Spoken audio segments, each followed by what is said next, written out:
और यहाँ पर आपको बताएं कि पाकिस्तान विमेन टीम की कप्तान मिसबाह मारूफ को आईसीसी ने ग्लोबल स्क्वाड का कप्तान मुकर्रर कर दिया है।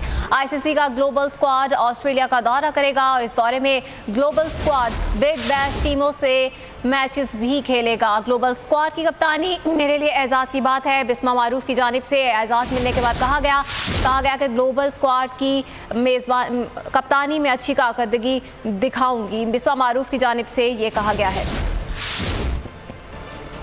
और यहाँ पर आपको बताएं कि पाकिस्तान विमेन टीम की कप्तान मिसबाह मारूफ को आईसीसी ने ग्लोबल स्क्वाड का कप्तान मुकर्रर कर दिया है।